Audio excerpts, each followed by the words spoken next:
Le dominioniste est une idée théocratique qui prône que les chrétiens sont appelés par Dieu à exercer leur autorité, leur domination dans chaque aspect de la société en prenant contrôle des institutions culturelles, sociales et politiques.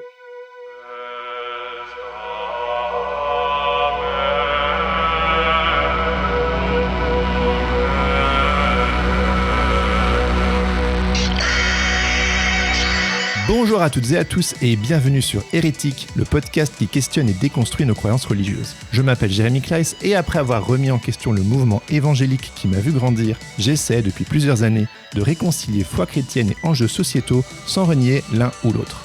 Ce projet a été pensé comme un espace bienveillant et critique pour explorer des sujets souvent complexes, voire polarisants en Église. Si vous êtes curieux en déconstruction ou que vous questionnez le système religieux dans lequel vous évoluez, ce podcast est pour vous. Mais attention, vous n'êtes peut-être pas loin de devenir un hérétique vous aussi. Et avant d'aller plus loin, j'aimerais remercier du fond du cœur les personnes qui ont choisi de me soutenir financièrement sur Tipeee. Vous n'imaginez pas à quel point cela me donne de la force pour développer ce projet. Il y a bien sûr le podcast, mais aussi l'envie de développer une communauté, ainsi que des ressources pour vous accompagner de votre cheminement. Si ce projet vous interpelle ou que vous le trouvez d'utilité publique, je vous invite à rejoindre l'aventure en me soutenant sur Tipeee. Grâce à vos contributions, vous accéderez à une communauté privée et à des lives mensuels afin d'échanger avec d'autres personnes en déconstruction et briser la solitude qui accompagne souvent ce type de démarche. Mais surtout, vous contribuerez activement au bon développement de ce podcast 100% indé et garanti sans pub. Pour participer, visitez www.tipeee.com/hérétique-podcast. Vous retrouverez le lien en cliquant dans les notes de cet épisode. D'avance, un grand merci.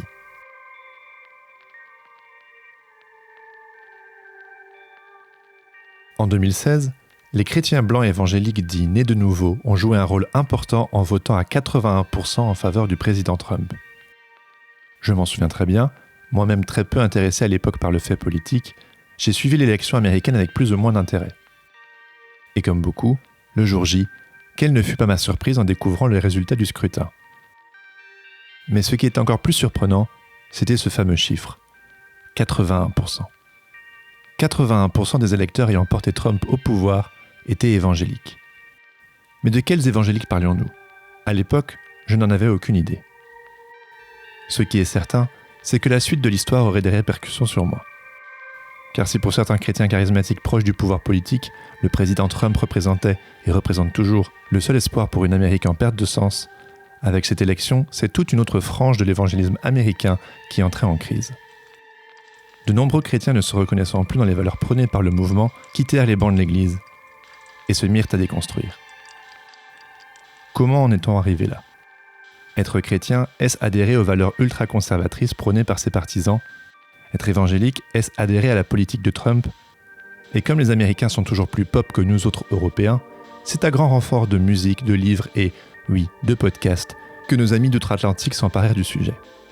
Il n'en fallut pas moins pour le vingtenaire pétri de culture évangélique anglophone que j'étais.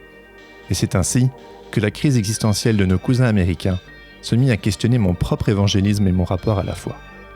Mais vous seriez en droit de me dire que tout cela ne nous concerne pas, que les chrétiens évangéliques américains n'ont rien à voir avec nos autres Européens. Et pourtant, je l'ignorais à l'époque, mais mes 10 dernières années à côtoyer les milieux évangéliques, je les ai passées dans des églises issues de la nouvelle réforme apostolique. Si cela ne vous dit rien, c'est normal. Car ce mouvement théologique principalement présent dans les mouvements pentecôtistes et charismatiques est relativement difficile à identifier, même pour les chrétiens en faisant partie. Pour ma part, c'est en recollant des dizaines de petits morceaux ayant provoqué ma déconstruction que j'ai pu remonter le fil jusqu'à la nouvelle réforme apostolique. Celle-ci se caractérisant notamment par la restauration des 5 ministères, j'entends par là les apôtres, prophètes, évangélistes, pasteurs et enseignants, le dominionnisme, une idée selon laquelle les chrétiens sont appelés par Dieu à exercer leur autorité sur tous les aspects de la société par le contrôle des institutions politiques et culturelles, la stratégie des 7 montagnes, à savoir la religion, l'éducation, l'économie, la politique, les arts, les médias et la famille, ainsi qu'une emphase très marquée sur les signes, les prodiges et le combat spirituel. Et si on en croit de nombreux spécialistes, ce mouvement d'église, originaire des États-Unis mais s'implantant partout dans le monde depuis des décennies, n'y serait pas pour rien dans l'élection de ce fameux président. C'est ainsi que ma petite histoire rejoint la grande, dévoilant au passage certains rouages et mécanismes de cette mouvance théocratique à laquelle j'ai pu appartenir malgré moi. Pour éclaircir ce mystère, j'ai donc invité André Gagné Professeur titulaire à l'Université Concordia de Montréal, spécialiste des mouvements charismatiques aux États-Unis et auteur du livre Ces évangéliques derrière Trump, paru en 2020 aux éditions Labor et Fides. Et comme il s'agit d'une conversation dense et riche en informations, en cours d'écoute, vous pouvez consulter les notes de cet épisode pour retrouver les divers noms et autres références historiques dont il a été fait mention. Sur ce, je vous laisse écouter ma conversation avec André Gagné. Bonne écoute. Bien, bonjour André Gagné.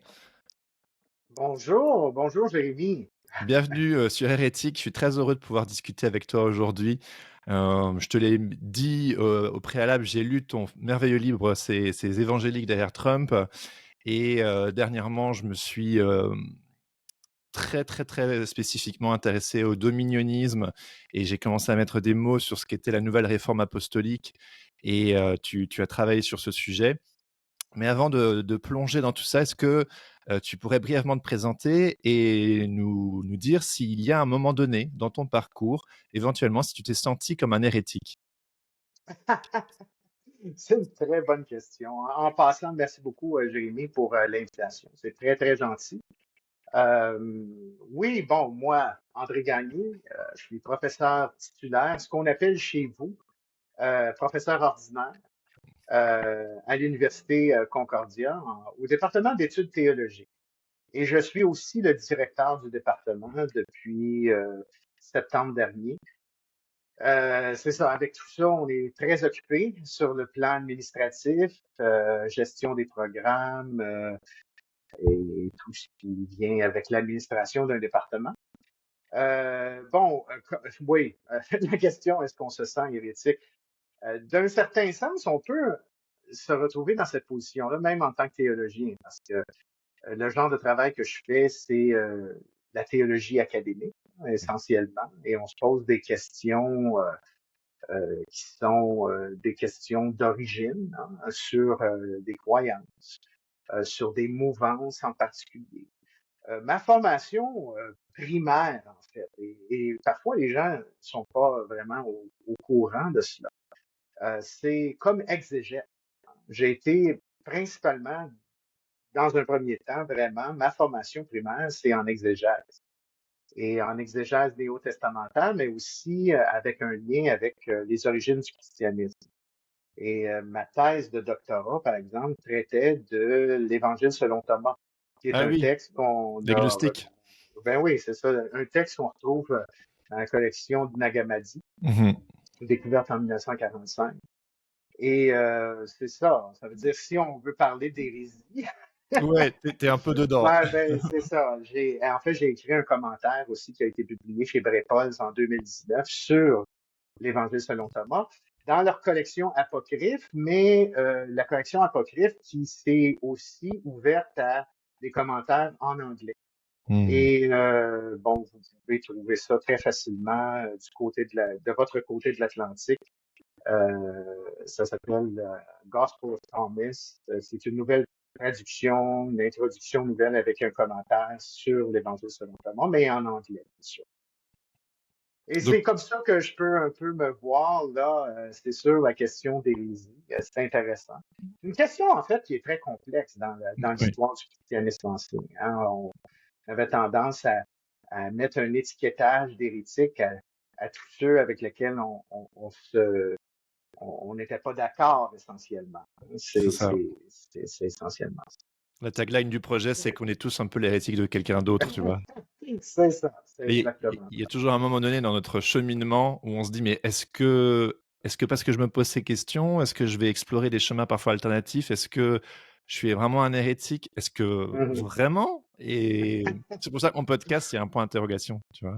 Ouais, ouais. Donc, alors, je te le disais juste avant, je suis intéressé par le dominionisme depuis un bout de temps, mais c'est assez récemment finalement que j'ai mis les mots sur la nouvelle réforme apostolique. Et soudainement, les 10 dernières années où j'ai été membre d'églises ou de familles d'églises évangéliques, je me suis rendu compte que c'était des églises qui faisaient partie de la nouvelle réforme apostolique. Mhm. Et ça m'a permis de mettre en perspective tout un tas d'éléments qui séparément me posaient problème. Grosso modo, j'ai quitté je ne fréquente plus d'église évangélique depuis 2019. Mhm. Mais donc voilà, de 2009 à 2019, je me suis rendu compte que c'était des églises qui appartenaient à la nouvelle réforme apostolique, mais je n'avais pas du tout le vocabulaire que j'ai aujourd'hui. C'est aussi pour ça que je voulais discuter avec toi. Mhm. Et je me suis rendu compte j'ai mis en perspective tous ces divers éléments qui sont spécifiques à la nouvelle réforme apostolique, qui pour moi, j'avais l'impression que c'était des éléments un peu de l'évangélisme mainstream. Alors il y a Mhm. des points de convergence évidemment, mais après, en fouillant un petit peu, je me suis rendu compte, voilà, c'était un certain type d'évangélisme charismatique, Mhm. apostolique, et c'est ça qui a façonné mon expérience, chrétienne pendant de nombreuses années. Donc j'ai envie de plonger là-dedans avec toi et Oui, pour, nos auditoristes qui peut-être ne connaissent pas, sont pas familiers parce que finalement c'est assez méconnu. Qu'est-ce que la nouvelle réforme apostolique? Quelles en sont un peu les caractéristiques oui, oui. et en quoi ça diffère des autres tendances évangéliques? Oui, ça, c'est la question à 100 000 comme on dit, parce que c'est très difficile de donner une définition claire sur cette question parce que la nouvelle réforme apostolique comme telle n'est pas une dénomination.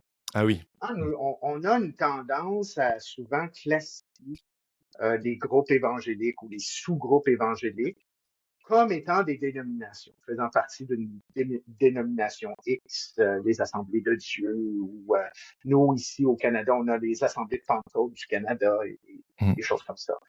La nouvelle réforme apostolique, c'est pas ça. C'est une mouvance, oui, ou un mouvement de façon assez, je dirais, qui est pas, c'est un mouvement, mais qui est pas rigide comme tel. C'est Mmh.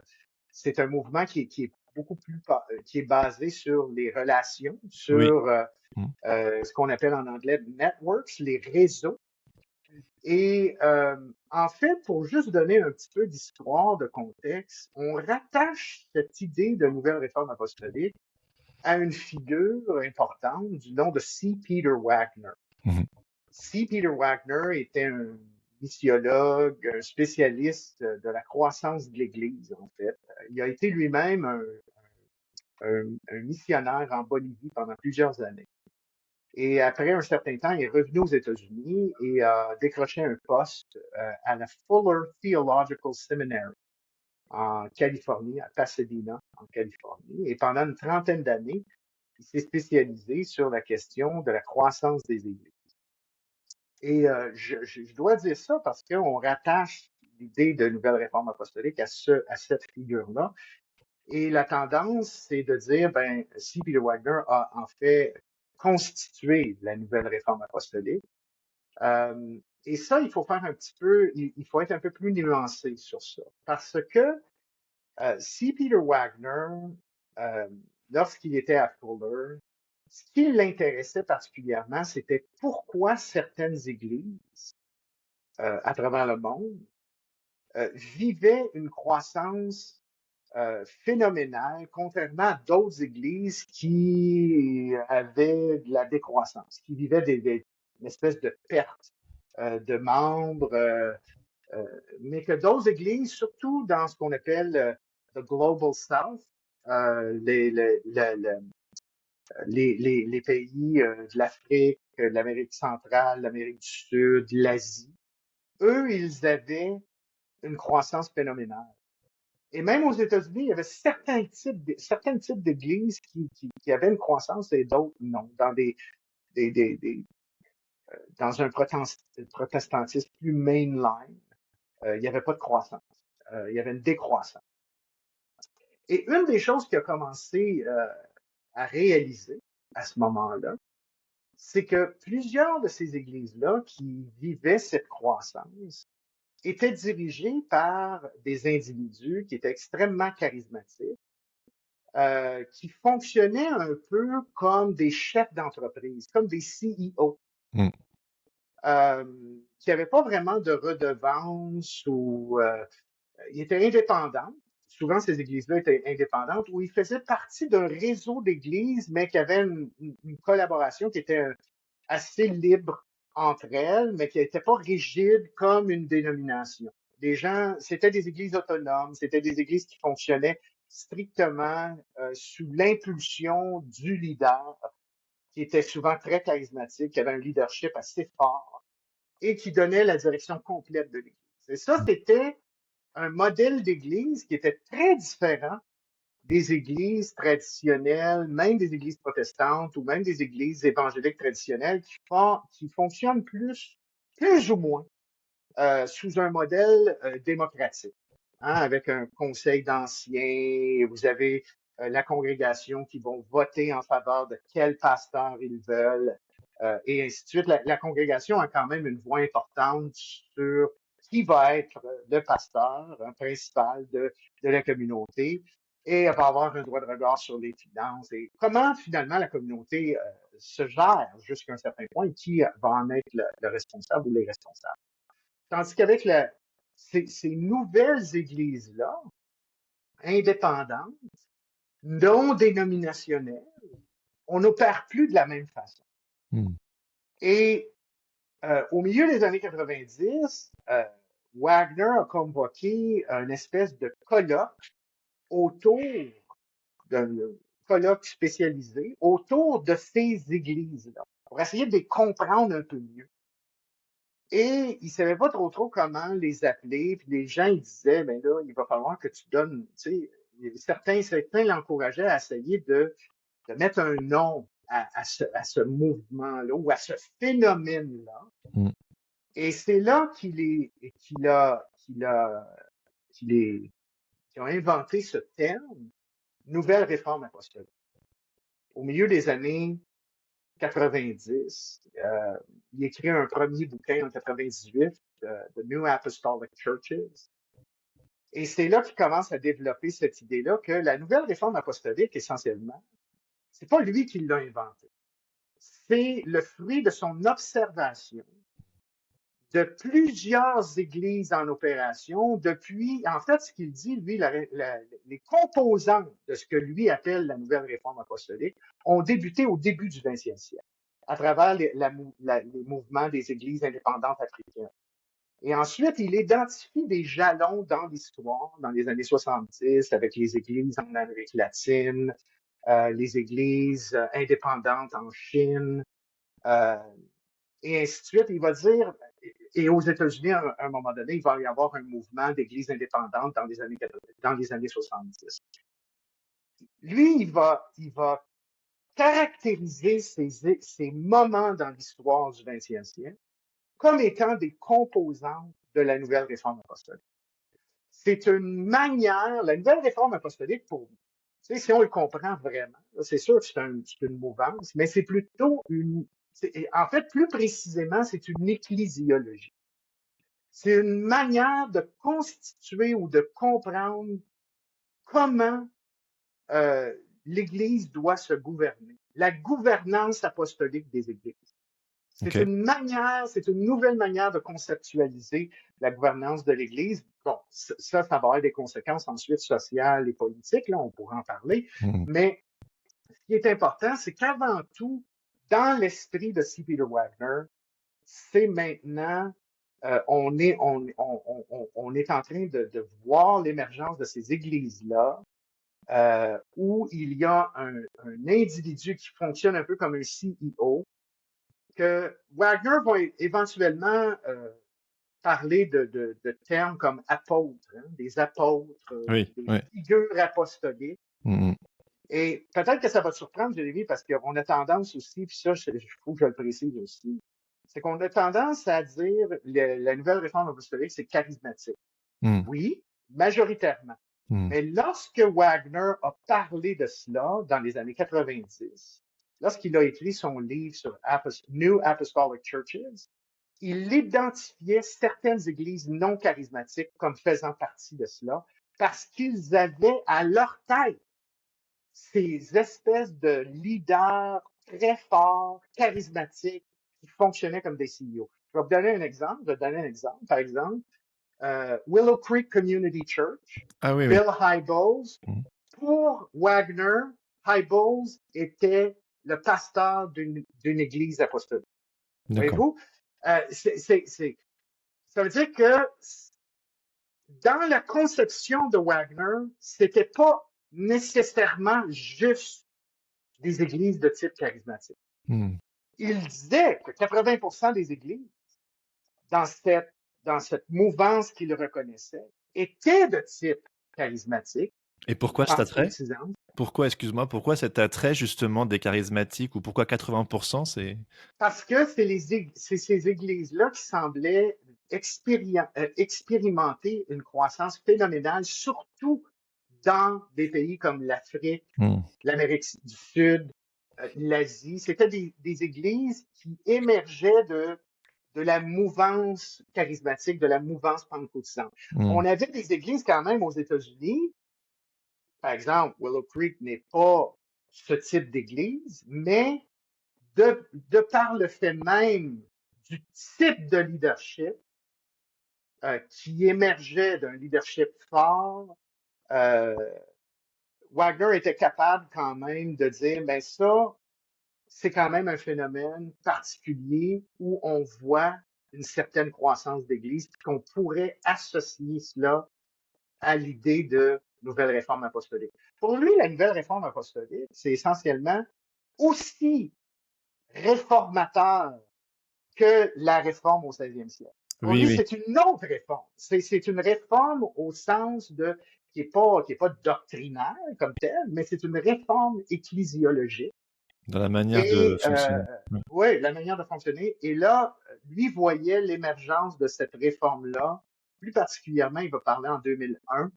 Il va utiliser un terme Second Apostolic Age, le deuxième âge apostolique aux États-Unis. Et c'est là qu'il voit l'émergence de ce phénomène-là aux États-Unis. C'est ça la nouvelle réforme apostolique avant tout.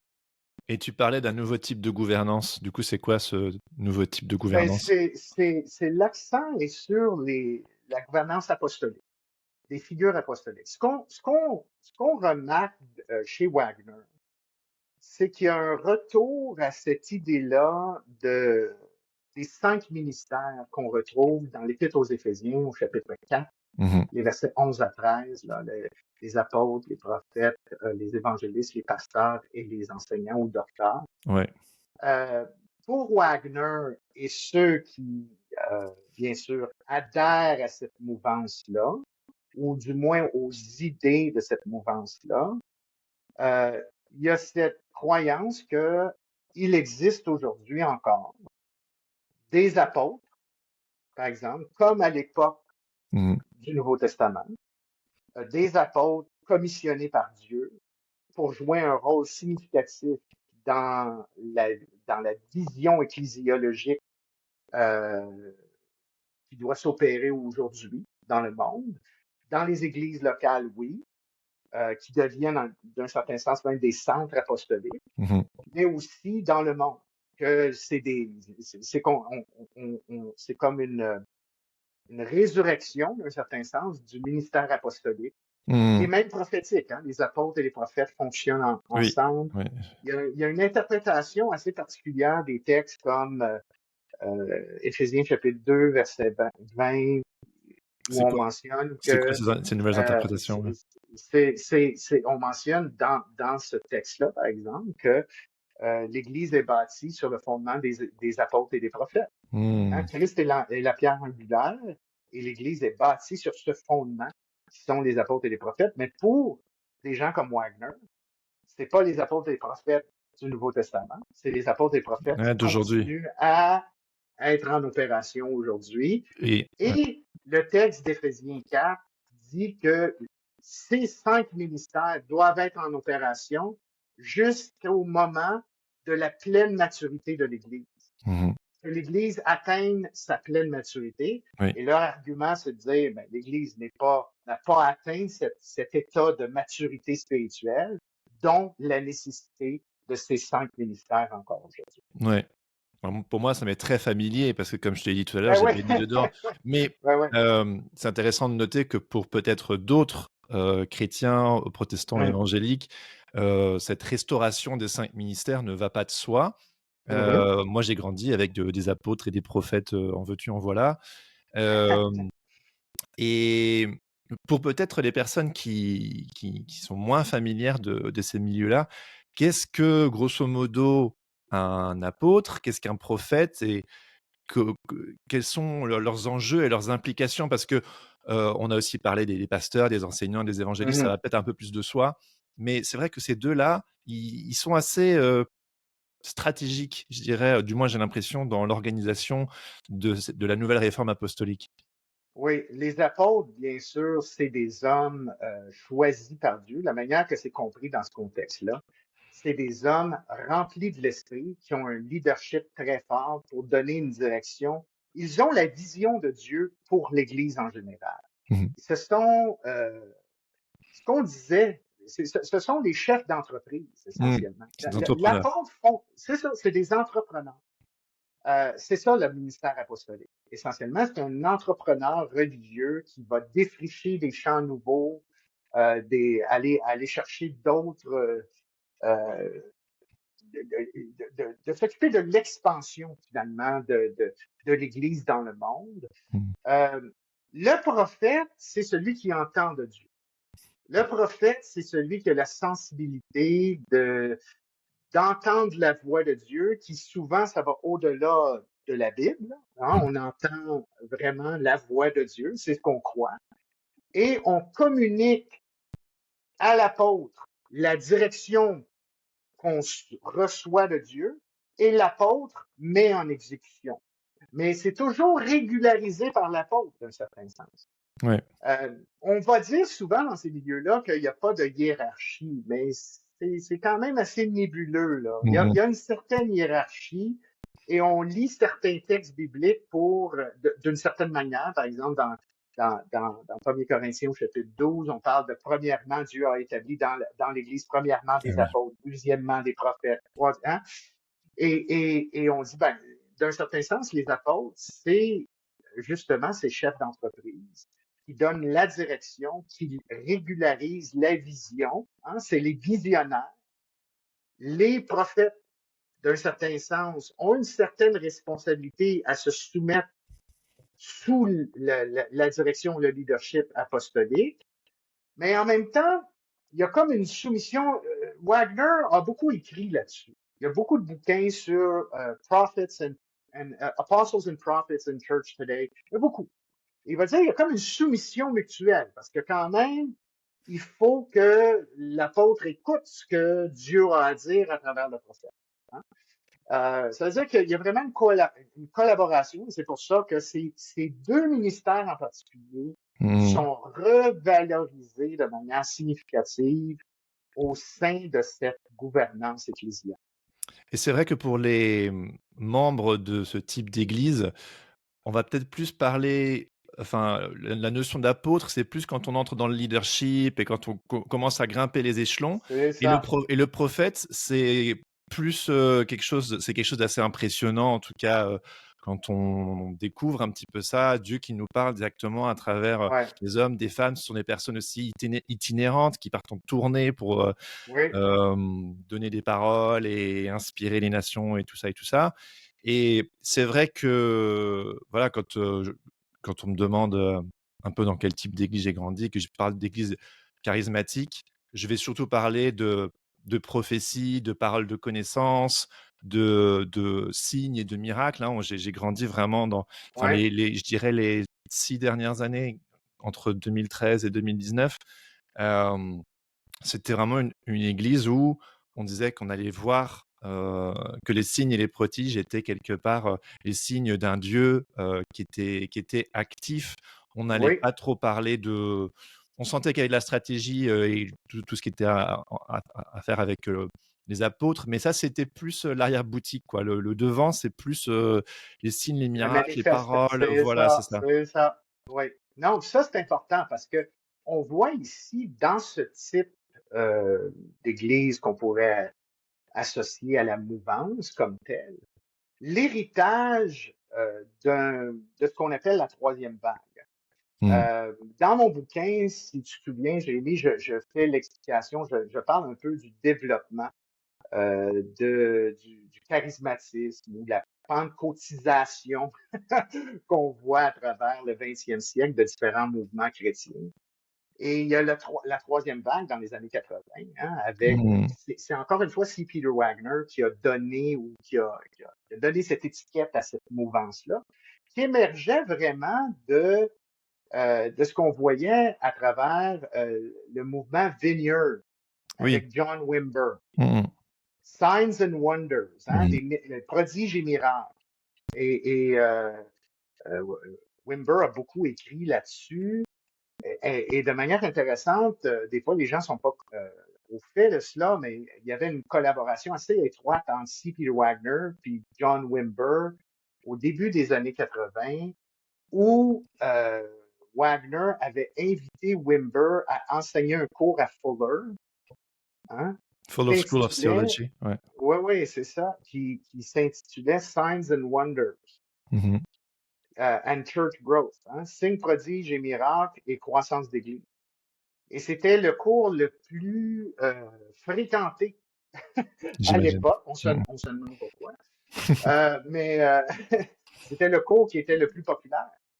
Et c'est là que Wagner, parce que Wagner était un évangélique traditionnel, c'est là que Wagner est entré dans dans cette mouvance de troisième vague, avec les signes, les prodiges et les miracles. Wagner, à ce moment-là, parlait pas d'apôtre et de prophète. Il parlait pas de ça. Il savait pas c'était quoi. C'était un évangélique traditionnel. C'est quoi, juste pour faire la différence, un évangélique Mais, traditionnel mais, et... mais d'un sens plus un évangélique parce que vous avez des évangéliques, par exemple, qui sont cessationnistes, qui ne croient pas, par exemple, à la continuité des signes, des prodiges et des miracles aujourd'hui, qui ne croient pas par exemple, que le parler en langue, c'est pour aujourd'hui. Hein, le parler en d'autres langues, la glossolalie, c'est pour aujourd'hui. Euh, un évangélisme qui, par exemple, serait plus proche de ce qu'on comprend lorsqu'on pense à Billy Graham, par Hmm. exemple. Hein, les D'accord. néo-évangéliques des années 40, 50, 60. Ça, c'est un évangélisme qui n'est pas de type charismatique, qui finalement met de côté toutes ces manifestations, ne croit certainement pas à l'idée d'apôtre et de prophète. C'est ça. Mais Wagner était assez traditionnaliste comme ça. Et là, lorsqu'il rencontre Wimber, mais là, il s'ouvre à toute cette panoplie de signes, prodiges, miracles qu'il n'avait jamais vu avant. Il n'avait jamais rencontré ça. Et ça l'amène à cheminer dans ces milieux-là. Éventuellement, il va faire la rencontre d'une mouvance qu'on appelle la mouvance prophétique, avec les prophètes de Kansas City, avec Mike Bickle et tout ça, dans les années milieu des années 80, on rentre aussi dans les années 90.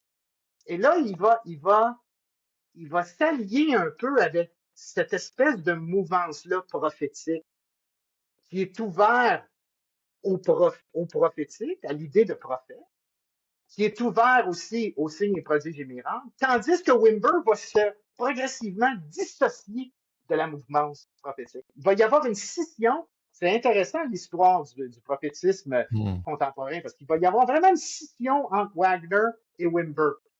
Wagner commence à croire à ces idées d'apôtres, prophètes et ainsi de suite, commence à s'orienter vers l'idée de nouvelle réforme apostolique. Wimber prend du recul, se concentre strictement sur la mouvance du Vineyard. C'est tout. Et Wimber n'aurait jamais été d'accord avec Wagner sur l'idée des 5 ministères. D'accord. Même si Wagner, lorsqu'il a écrit son livre sur les New Apostolic Churches en 1998, a dédié son livre à Wimber comme étant un apôtre de la nouvelle réforme apostolique. Wimber n'aurait jamais endossé ce type ce type cette espèce de titre pour lui-même d'apôtre. Il n'avait Ouais. jamais endossé ça. Puis même son eschatologie était différente un peu de celle de Wagner. C'est-à-dire qu'il y a vraiment, il faut, pour comprendre tout ça, surtout avec Wagner, son influence sur la troisième vague, son influence au niveau de l'idée de prophète et d'apôtre et de gouvernance apostolique, tout ça va de pair avec sa propre évolution en tant qu'individu, en tant que chrétien, passer d'un chrétien traditionnaliste, rencontrer quelqu'un comme Wimber, faire la rencontre des prophètes de Kansas City, ensuite rencontrer d'autres prophètes comme Cindy Jacobs et ainsi de suite, faire la connaissance de réseaux apostoliques qui étaient déjà en opération à l'époque. Mm. Et tout ça a contribué à sa propre évolution, à ses propres changements théologiques, puis à ce qu'il écrivait, puis comment, parce qu'il était tellement prolifique sur le plan de l'écriture, qu'il a réussi à influencer une multitude d'églises évangéliques.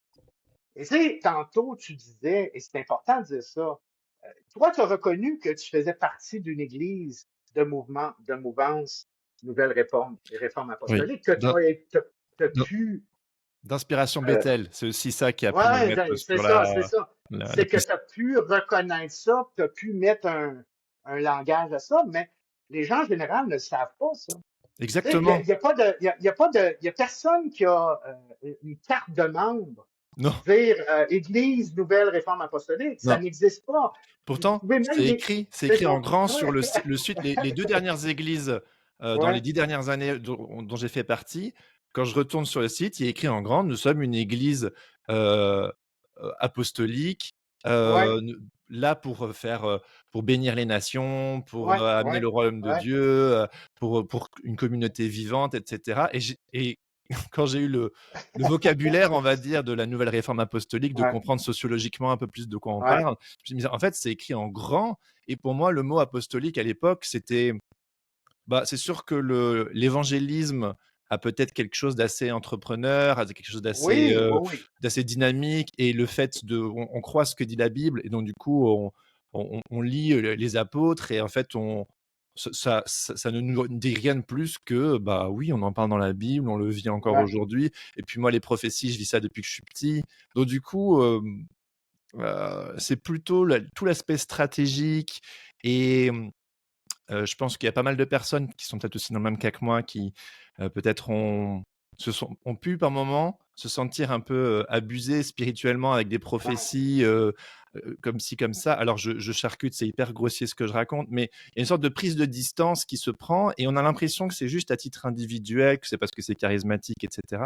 Mais après, au fur et à mesure de prendre la distance et de la perspective, on se rend compte des enjeux politiques, des enjeux organisationnel, et soudainement, wow, ça devient un petit peu plus complexe et, à mon sens, problématique, surtout quand notamment, ben, parce que d'extérieur, euh, comment dire, il y a cette idée simplement de vivre une communauté chouette, vivante, de faire advenir ce qu'on appelait, mhm, ce qu'on peut appeler le royaume de Dieu, ouais, d'être un témoignage et de ouais, ouais, bénir notre prochain. Donc ça sonne comme quelque chose de plutôt, positif, ouais, de plutôt positif. ouais, Je ouais, me souviens que quelque chose qui, moi, me gênait, c'était le fait de vouloir, qu'il n'y avait qu'une seule vérité, de vouloir l'imposer, l'aspect justement mm, entrepreneurial. mm, Je pense que je me suis aussi parfois un peu senti épuisé par ce côté toute puissance, ce côté entreprise. Donc ça, c'était à une mm, échelle toute petite, c'était à mon échelle, et puis je me suis simplement dit, mhm, j'ai besoin d'un peu plus de simplicité et tout.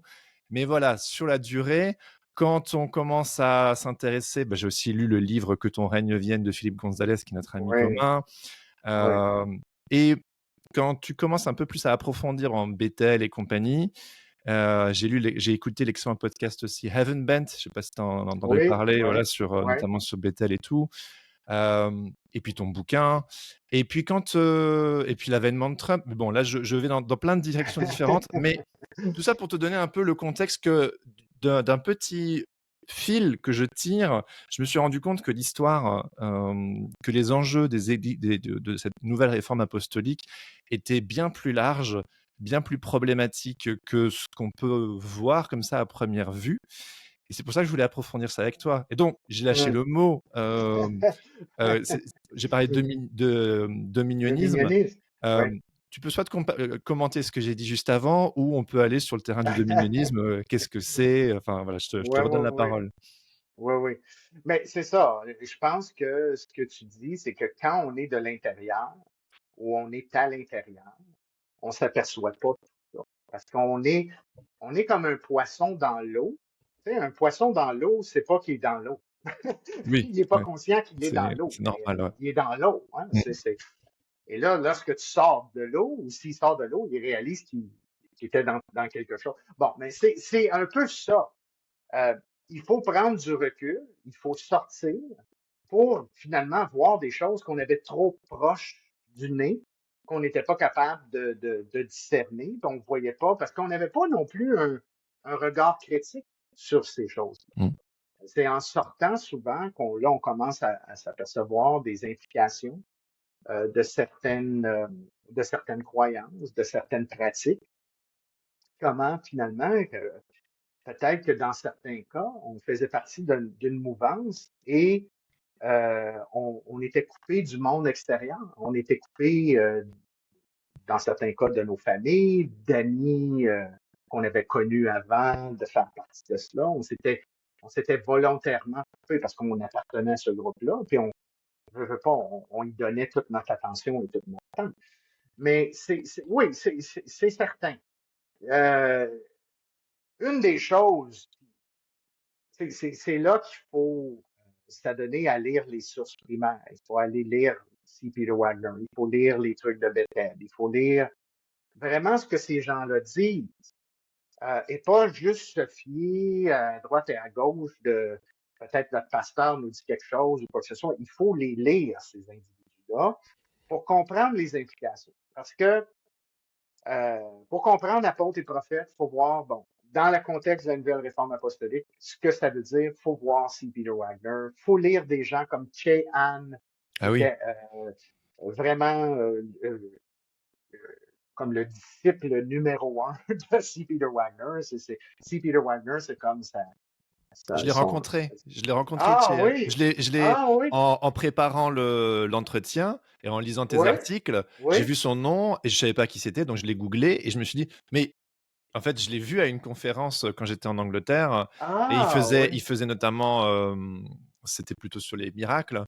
justement, il faisait des miracles. Et je me souviens, j'étais étudiant à cette époque-là, bref, je me souviens avoir été hyper dubitatif de genre, ah, je vois un peu mieux de mon œil droit, je vois Ouais, mieux de ouais, 20%, et j'étais genre, ouais, qu'est-ce que c'est que ce truc?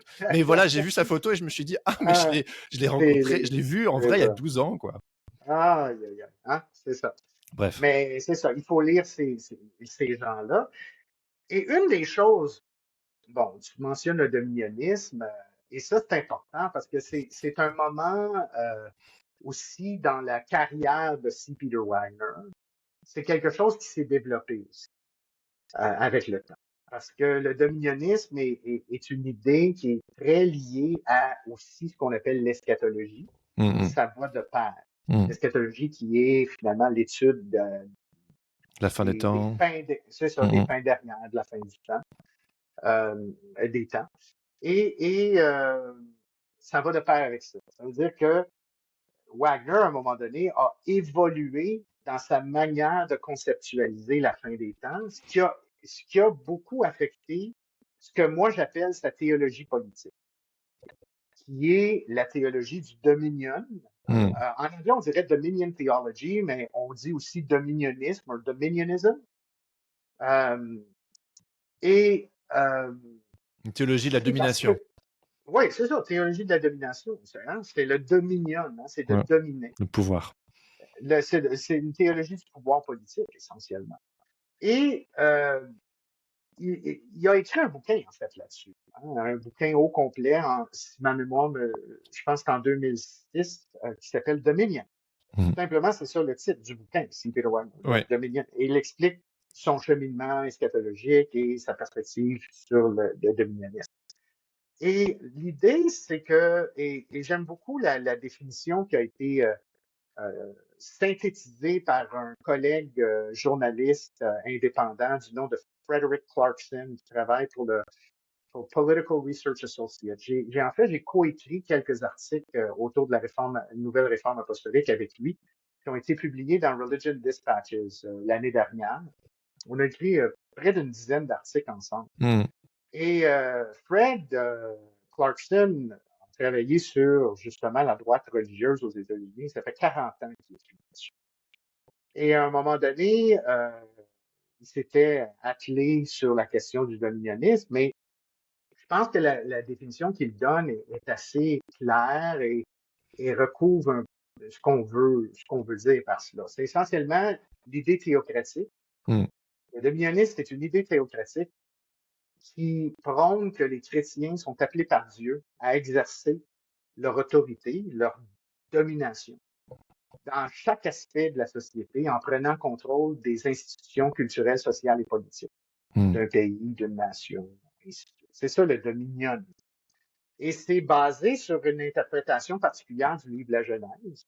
Genèse chapitre 1, les versets 26 à 28, qui est le mandat de création, où Dieu crée l'être humain et lui donne l'ordre de dominer la terre, et d'exercer son autorité, son pouvoir sur la terre. Bon, pour les gens qui adhèrent à la théologie de la domination ou du dominionnisme, c'est plus qu'un mandat créationnel. C'est un mandat qui est dirigé envers les chrétiens. Parce que les chrétiens, dans leur conception, les chrétiens ont maintenant l'autorité sur le monde, l'autorité qui a été perdue suite à la chute, suite au péché, qu'on retrouve dans l'histoire de Genèse 3, où l'homme ou l'être humain a perdu son autorité, sa domination terrestre aux mains du diable, aux mains de Satan. Et Jésus, par sa venue dans le monde, par sa mort, sa résurrection, a détruit les œuvres du diable et restaure l'être humain à sa juste valeur, et particulièrement les chrétiens, parce qu'ils sont maintenant en communion avec Dieu à travers la mort du Christ et sa résurrection. Et c'est à eux que ça s'adresse, pour les gens qui ont cette théologie politique du pouvoir politique. Maintenant, le dominionnisme, c'est pas quelque chose, encore une fois, que Wagner a inventé. Le dominionnisme, tel que nous le concevons, du moins au 20e siècle, c'est une idée qui émane d'une autre mouvance des années 60 et 70, d'une mouvance qu'on appelle le reconstructionnisme chrétien. En anglais, c'est Christian Reconstructionism. Et ça, c'est une mouvance qui a été, qui a été fondée par un individu du nom de Rousas Rushdoony, qui était un pasteur presbytérien dans les années 60-70, qui était très prolifique également sur le plan de l'écriture, qui avait une perspective très calviniste sur des questions d'anthropologie et du rapport de Dieu à l'homme. C'est très, très calviniste, que l'être humain est complètement déchu, qui est en fait, et qui n'a aucune autonomie sans Dieu et ainsi de suite. Mais lui aussi, Rushdoony, c'est lui qui finalement, lui-même, s'inspirant de certains auteurs calvinistes, dont Abraham Kuyper, qui avait été premier ministre des Pays-Bas dans les années 20, qui était lui-même un calviniste. Kuyper avait mis l'accent sur ce qu'on appelle la souveraineté des sphères. Sphere sovereignty, en anglais. La stratégie des 7 montagnes, c'est ça? Ben, ça va devenir cela. D'accord. Ça va devenir cela. Parce que les sphères, pour Kuyper, c'était la société civile, c'était l'Église, c'était la famille, et ainsi de suite. Et pour Rushdoony, dans les années 60, c'était ça aussi. c'est que Dieu veut exercer son dominion, sa domination. La domination ou le dominionnisme doit s'exercer premièrement dans la vie individuelle du croyant. C'est-à-dire, le croyant doit être sous la domination de Dieu. Ensuite, c'est sa famille.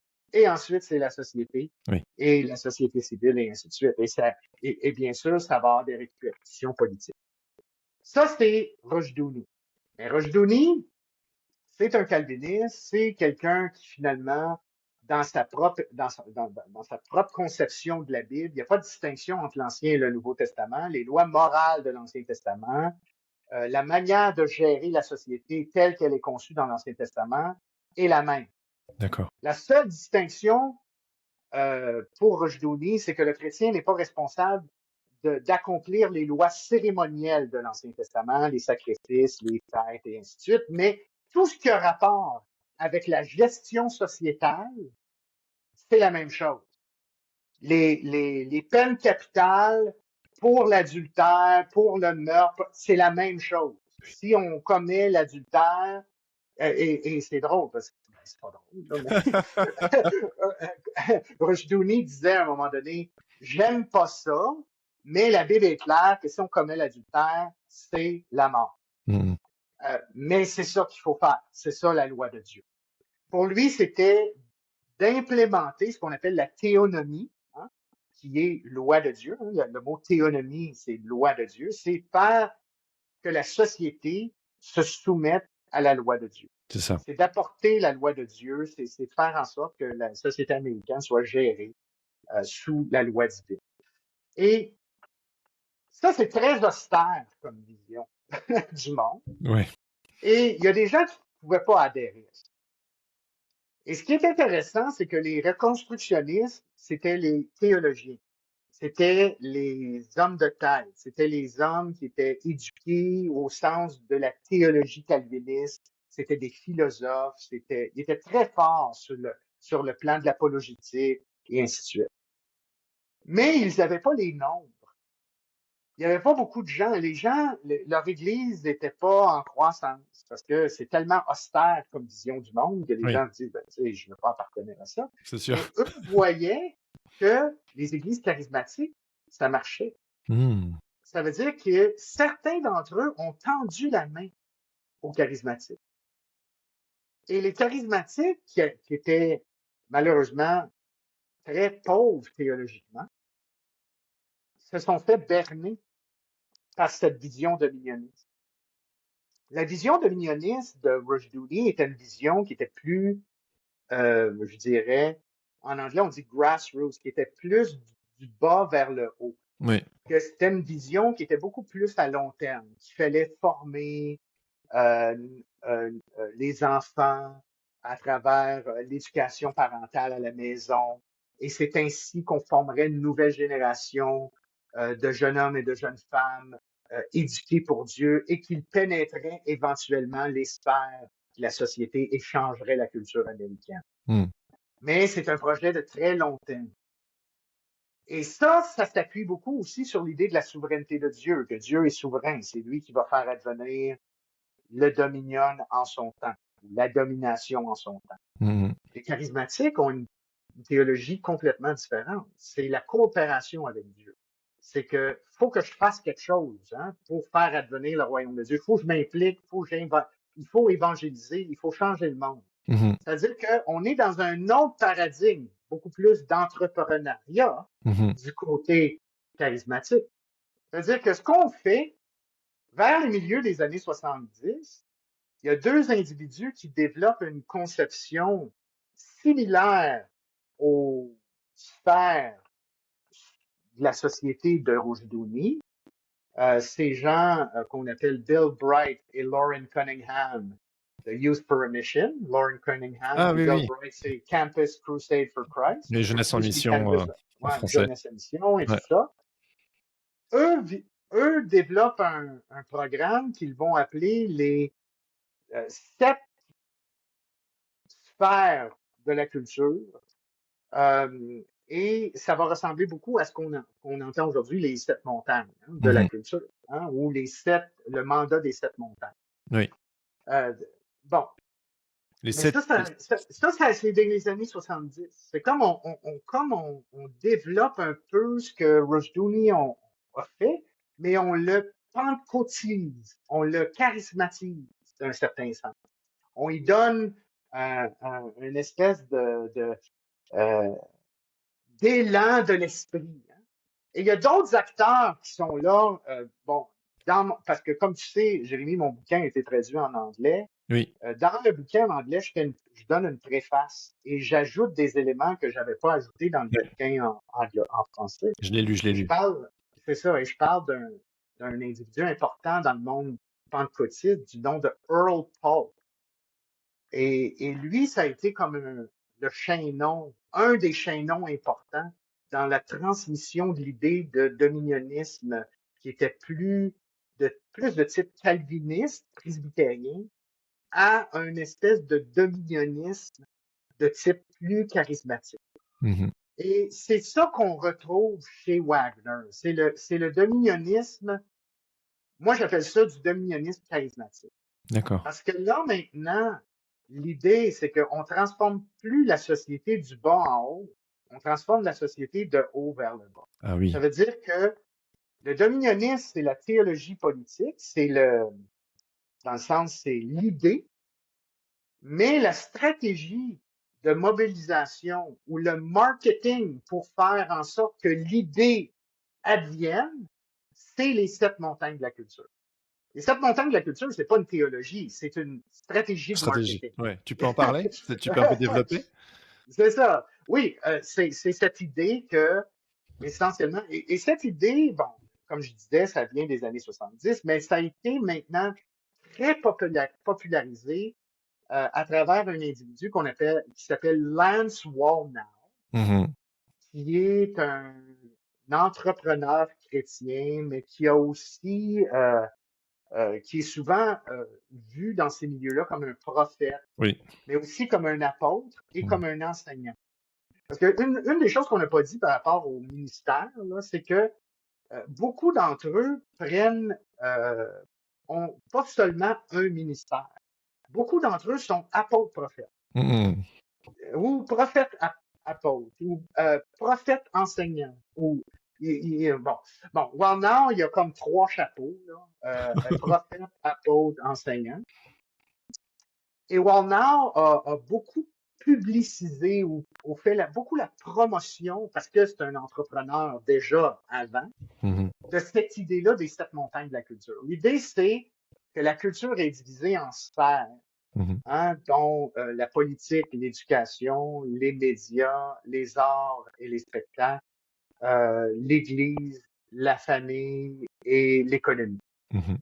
Et ces montagnes-là, c'est ce que constitue la culture. Et ceux qui sont au pouvoir ou en contrôle de chacune de ces sphères culturelles contrôlent la sphère comme telle. Le but, si on veut changer la culture, c'est d'avoir des chrétiens Mhm. euh, En à la contrôle. tête, Ouais. hein, au sommet de ces montagnes pour finalement affecter tout le reste de la culture.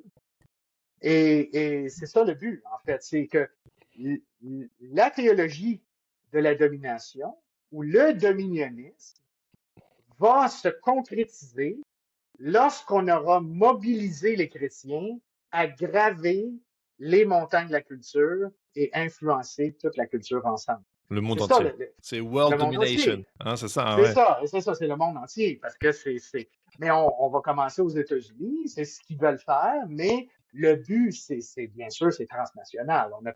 On a des visées beaucoup plus que des visées strictement nationales.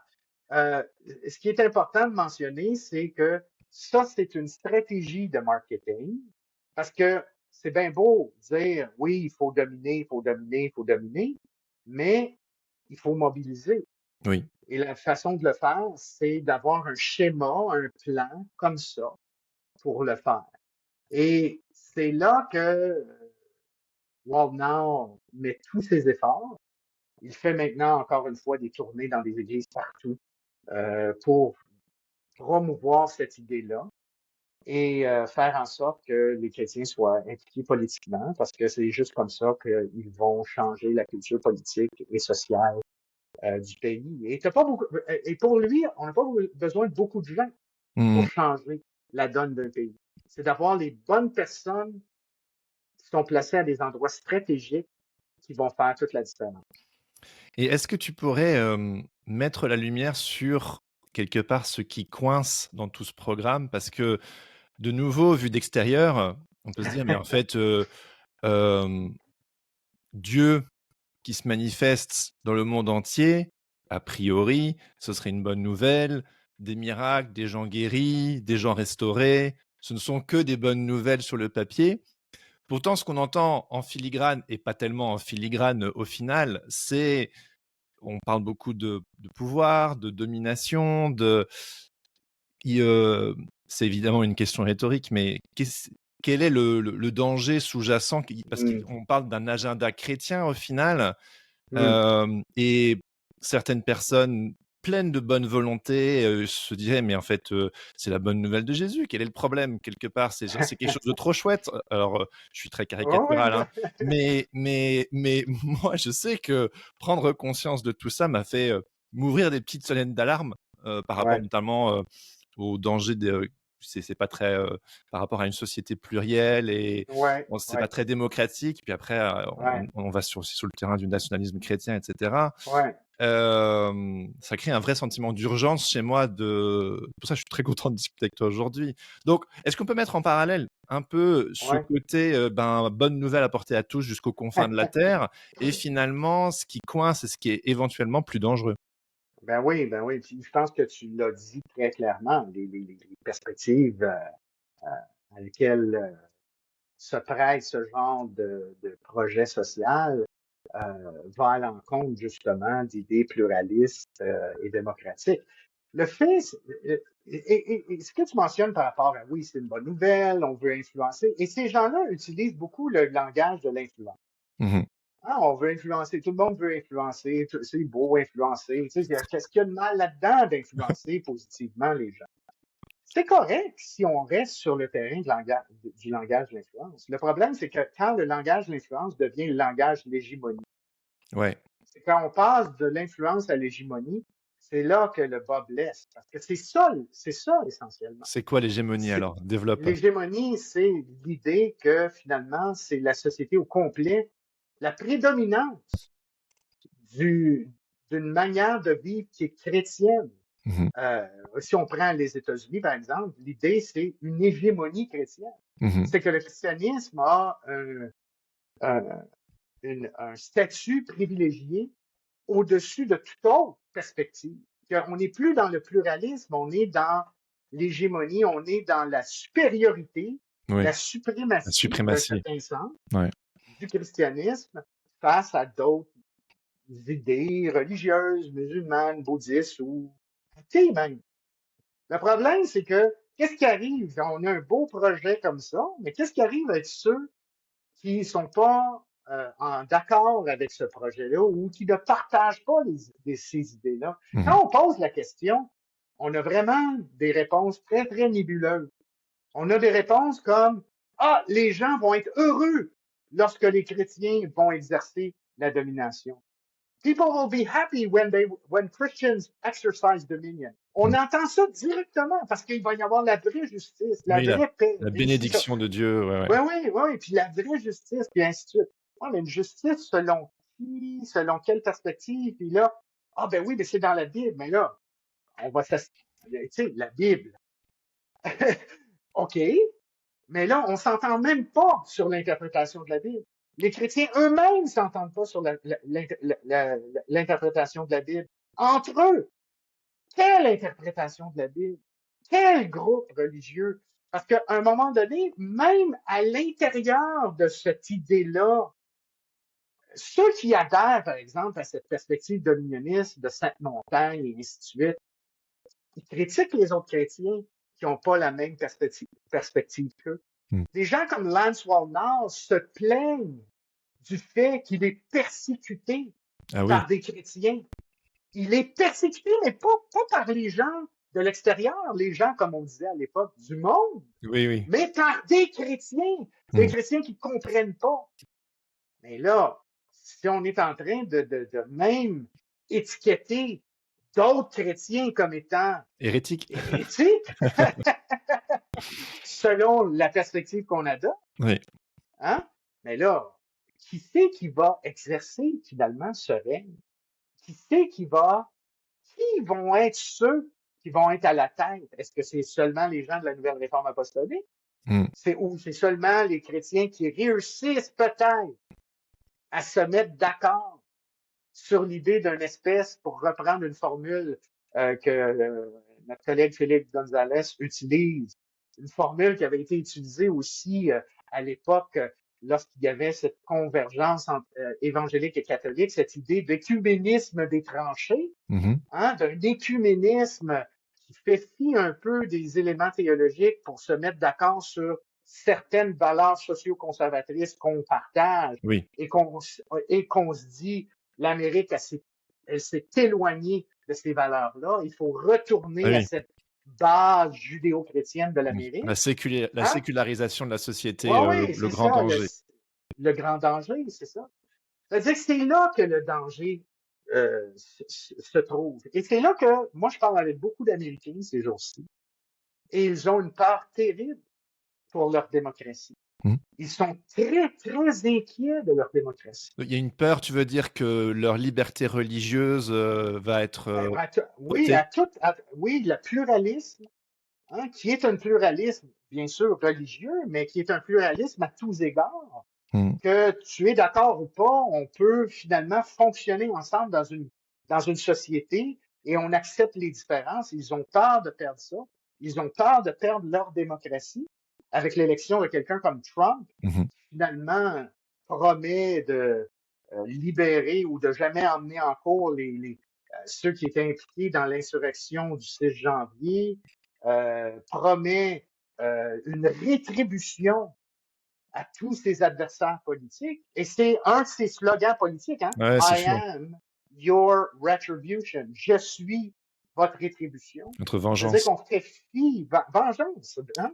Ça veut dire qu'on fait fi des principes de la loi, des principes judiciaires. Les Américains sont vraiment inquiets en ce moment de la situation politique. Et c'est certain que ben, ces gens néo-charismatiques, particulièrement appartenant à la mouvance de la nouvelle réforme apostolique, ont été beaucoup responsables pour l'élection de Trump en En 2016. 2016. Hein? Ouais. Et finalement, ont presque réussi à le reconduire au pouvoir en 2020. Et là, ils sont toujours à l'assaut pour chercher les moyens possibles pour ramener l'ancien président à la Maison-Blanche. Donc on se rend compte que finalement c'est un mouvement, on va l'appeler comme ça, qui est finalement assez nébuleux, qui est finalement difficile à pinpoint, Oui, mais qui a la main lourde euh, politiquement, justement, donc du coup, tu l'as dit il y a quelques minutes, qui a été responsable aussi en partie ouais, pour amener des personnes comme Trump au pouvoir. Il y a d'un côté aussi, c'est sûrement un petit peu différent, mais on pense aussi à Bolsonaro au oui, Brésil quand on oui, parle de nationalisme oui, chrétien. Et oui, je sais qu'une réaction que on peut avoir ici en Europe francophone, c'est que ça ne nous concerne pas. Chez nous, c'est différent. Et ouais, pourtant. Et c'est en ça que, voilà, on se dit oui, non, c'est les Américains, c'est au Brésil, c'est Trump, c'est pas nous. Quand on parle, voilà, du projet hégémonique qui peut être porté dans certains milieux religieux, et là, en l'occurrence, on parle de la nouvelle réforme apostolique, mais c'est mhm. aussi poreux avec d'autres milieux ou certaines autres formes d'évangélisme, je sais pas. Mais je voulais savoir en quoi tu dirais que le projet théocratique des nationalistes chrétiens américains, mais il nous concerne également en Europe. Ben oui, ils concernent le monde entier parce qu'ils sont partout. C'est pas compliqué, ils sont partout. On prend, et j'en parle un peu dans le bouquin, et je fais une mise à jour dans ma version anglophone, mais par exemple, on parle des réseaux apostoliques. Les réseaux apostoliques, il y a un grand réseau, un des plus grands réseaux apostoliques qui existent là, en ce moment, c'est the International Coalition of Apostolic Leaders, ICAL, hein, la coalition internationale des leaders apostoliques. C'est un réseau américain, ben, en fait, qui a commencé en Amérique, mais qui est transnational, qui se vante d'avoir au-delà de 2000 membres apôtres dans 85 pays. Hein, dans 85 pays. Ouais, ouais. Et ils ont des rencontres régulières à travers le monde. Ils ont des sous-groupes de ce réseau dans les pays où ils sont implantés. Il y a des apôtres en chef là qui tentent justement d'influencer les églises dans leur communauté, dans leur pays, hein, d'apporter cette vision de gouvernance apostolique. Parce que le changement en démocratie, ou la peur de la démocratie, ou cette venue de la théocratie, ça commence à l'échelle locale. Oui. Il faut comprendre que ça commence avec c'est pour ça qu'on dit, hein, ça commence avec la gouvernance ecclésiale. On prend un pli dans ces églises-là. On fait de ces églises-là un lieu d'entraînement. Ça, certaines de ces églises-là on part d'églises qui sont, je dirais, au début, des églises qui sont assez démocratiques. On les transforme. Certaines de ces églises-là viennent à être transformées en centres apostoliques, Oui. qui deviennent en sorte des bootcamps, Oui. des camps d'entraînement pour les gens qui fréquentent ces églises-là, des camps d'entraînement de reproduction apostolique où ces gens-là, dans ces églises-là, retournent dans leur propre sphère d'influence, qui est le marché, hein, qui est le monde du travail, pour apporter les changements dans leur monde du travail. Hein. C'est ce qu'on appelle, c'est ce que Wagner, à l'époque, disait la stratégie de apostles in the workplace, hein, des apôtres au travail ou dans les milieux de travail. Hein, mais ça, c'est la politique, mais c'est l'économie, c'est partout. C'est l'éducation. Mais ça, c'est pas juste en Amérique. C'est en France. C'est dans d'autres pays en Europe où on va voir cette espèce de fascination avec la gouvernance apostolique s'implanter. Et c'est pour ça que c'est un projet qui est carrément transnational.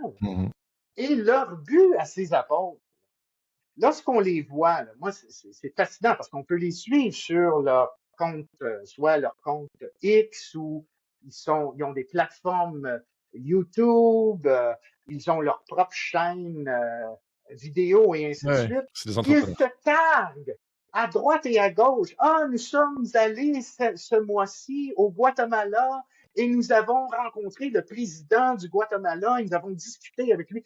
Ils font continuellement la promotion de leurs efforts de rapprochement avec des figures politiques un peu partout à travers le monde. C'est-à-dire que, oui, ce qui se passe en Amérique, il faut en être conscient, mais il faut que ce soit pour les gens d'ailleurs qui pensent que ça ne les concerne pas, un avertissement de qu'est-ce qui peut se produire si finalement on n'est pas aux aguets de mouvances qui finalement sont profondément antidémocratiques et antipluralistes. Oui, c'est là où j'allais en venir. Si on tire le trait, c'est quoi le danger de tout ça pour notre société et pour l'avenir de notre société? Ben, c'est ça. Le danger, c'est si on laisse ces gens-là libre cours. La question, c'est pas d'avoir des gens chrétiens ou d'empêcher les chrétiens d'être en politique. Ce serait profondément antidémocratique. Mais c'est d'être aux aguets de gens qui ont des projets hégémoniques tels qu'on le conçoit à travers la nouvelle réforme apostolique ou ces mouvances de type apostolique, s'ingérer en politique et faire en sorte de changer les politiques en vue des aligner avec leur propre vision du monde et leur propre valeur du monde, qui sont souvent très, très loin des valeurs pluralistes de la majorité de nos sociétés libérales et démocrates. Ouais. Est-ce que, parce que aux États-Unis, les évangéliques sont très présents, ils ont beaucoup de poids. Est-ce que en France, on pourrait dire que, bah, déjà, les évangéliques ont beaucoup moins de poids, même s'ils sont en pleine expansion, et que c'est vraiment, très voilà, Oui. ça se développe de plus en plus. Mais politiquement, a priori, ils auraient pas beaucoup de poids. Je me demande, est-ce Ouais. que ce qui pourrait s'en rapprocher le plus, ce serait, la droite chrétienne catholique ou les catholiques identitaires? Est-ce que c'est alors Oui. je m'y connais pas des masses, hein, mais c'est pour ça que je te pose la question pour essayer de le recontextualiser dans un contexte, francophone européen, quoi. Oui. Oui, on pourrait voir les catholiques très traditionnalistes, identitaires, un peu de la même manière. On n'utiliserait peut-être pas le même type de langage de cette montagne et ainsi de suite. Il y a des particularités qui sont très néo-charismatiques, pentecôtisantes. En Mmh. même temps, on retrouve le langage des sept montagnes chez les baptistes aux États-Unis. Mais bon, bref. Mais il y aurait des similitudes. Et je dis ça parce que aux États-Unis, il y a cet écuménisme des tranchées entre des catholiques traditionnels anti-pape François et ce type d'évangélique néo-charismatique de tendance nouvelle réforme apostolique avec leurs fantasmes théocratiques. Il y a un rapprochement avec eux.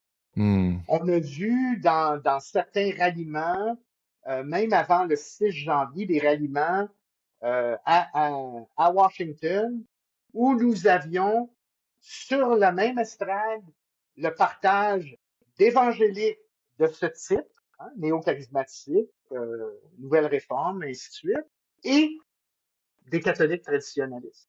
Mmh. Hein, et même des évêques qui sont en porte-feu avec Rome. Ça veut dire que oui, il faut être aux aguets, il faut voir ce qu'il y en est. Vous avez des bons chercheurs en France qui traitent de la question du catholicisme traditionnel identitaire. Et oui, il y a comme une espèce de parallèle à laquelle il faut prendre garde. En même temps, quand on regarde aux États-Unis, hein, la question, par exemple, Trump se targue d'avoir mis trois nouveaux juges à la Cour suprême, ce qui a facilité le renversement de Roe versus Wade, hein, Mmh. le renversement de la loi en faveur de l'avortement. Mais la majorité des gens la- la- qui sont assis comme juges de la Cour suprême, c'est des catholiques. Ouais. Il y a pas d'évangéliques, voyez-vous. Mmh. Ça veut dire qu'il y a une perspective catholique qui est assez traditionnaliste, qui Et finalement partage beaucoup des mêmes valeurs socio-conservatrices. oui, parce que c'est Euh, ça, c'est surtout une ouais, histoire de parce qu'on parle de 2 choses là. D'un côté, il y a le ouais, fait, si j'entends bien, c'est l'eschatologie victorieuse, ouais, c'est le oui, fait oui, de faire advenir de prendre possession, on va dire, de toutes les sphères de pouvoir pour hâter le retour du Christ.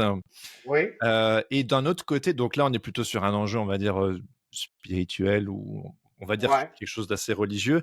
Et puis de l'autre, en fait, c'est quelque chose de beaucoup plus, sur des valeurs oui, conservatrices et c'est ça qui est aussi par moments un peu, perturbant aussi et surprenant. C'est que ça ce sont souvent, pour parler, justement de la nouvelle réforme apostolique, il y a un côté très finalement très moderne, très marketing, oui, très oui, flashlights, très sympathique, avec, un discours en fait, très conservateur et c'est assez, oui, étonnant vu de l'extérieur quand on s'y attend pas et c'est là où du coup on arrive sur les guerres de culture wars, oui, et que là aussi il y a une sorte de mix où finalement est-ce qu'on est là pour parler du religieux ou est-ce que finalement c'est surtout un agenda ultra conservateur qu'on mm, veut avancer pour éviter que, entre gros guillemets, la société se barre en sucette.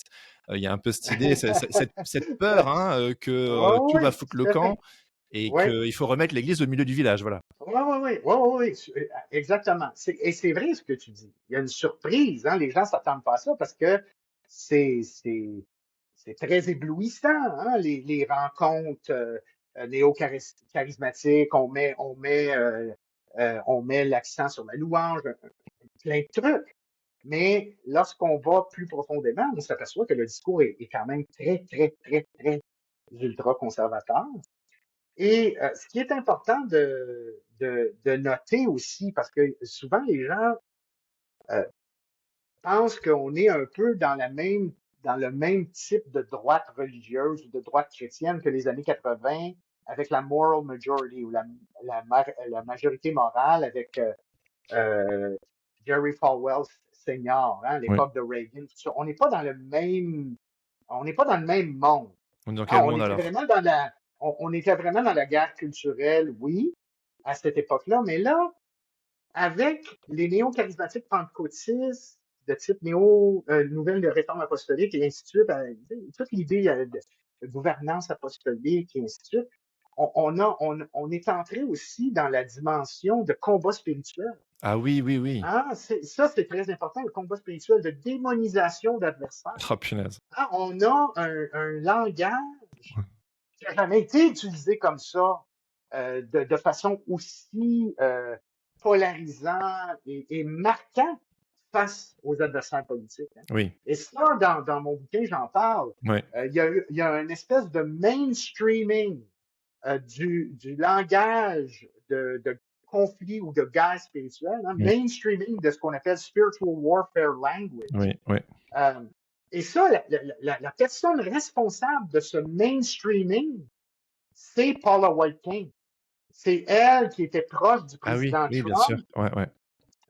pendant son mandat présidentiel, cette dame aux cheveux blonds, qui finalement était présente à tous les grands ralliements, qui ouvrait les ralliements en prières, des prières de combat spirituel, liant et déliant les forces sataniques et les réseaux démoniaques contre le président américain, Oh là là. et ainsi de suite. Et c'est une manière de disqualifier les adversaires politiques qui sont démocrates, hein, en finalement leur prêtant des intentions et leur prêtant une influence qui est démoniaque. Hein? On neutralise l'adversaire ici, là, du point de vue politique. Du moins, quand on se présente à ces ralliements-là, puis qu'il y a 20 000 personnes, puis qu'on fait une prière publique comme ça, Ah oui. on parle pas seulement à Dieu, on parle aux gens qui sont là. Oui. Hein? Et on démonise l'adversaire politique devant les gens qui sont là. Ça veut dire qu'on est aussi dans cette logique-là. Il y a beaucoup de rhétorique, de conflits spirituels, de Oui. guerre spirituelle, de Ouais. démonisation qui finalement contribuent et peuvent sérieusement contribuer à l'éclosion de violences physiques possibles. Hein? On a vu un exemple de ça avec le 6 janvier 2021. Ouais, je me souviens que ce combat, tout ce langage autour de la guerre, Ouais, ouais, ça m'a épuisé. Ça me faisait des bugs parce qu'on parle ouais. d'un Dieu d'amour, d'un Dieu de paix, et on parle systématiquement de bataille. Ça m'a vraiment épuisé au bout d'un certain temps. Bon, c'était il y a un bout de temps, mais je Ouais. sais qu'à ma petite échelle à l'époque, c'était un vrai épuisement. Ce côté Ah ouais. enjeux mondiaux de guerre spirituelle c'est Et ce qu'on fait, c'est qu'on s'inspire continuellement de récits de l'Ancien Testament, hein, des conflits de génocide, de batailles de Jéricho, de destruction de Amalek et ainsi de suite. On fait toujours appel au conflit avec Josué et ainsi de suite. On fait appel aux récits de conflits physiques c'est ça. pour parler de la réalité d'aujourd'hui dans laquelle les chrétiens se retrouvent. Lorsqu'on est tellement loin, parce que le concept de guerre spirituelle, c'est un concept chrétien. Il ne faut pas se leurrer là, de prétendre que ce n'est pas un concept chrétien. Oui, C'est c'est un dans la concept Bible. chrétien. Oui, oui. C'est dans la Bible. Mais la manière dont cette idée-là de conflit spirituel ou de guerre spirituelle contre les forces invisibles, lorsqu'on lit, par exemple, les premiers chrétiens, les pères du désert, par Oui. exemple, des gens comme Saint Antoine et d'autres, hein, qui entrent dans un conflit spirituel, on est dans un autre monde.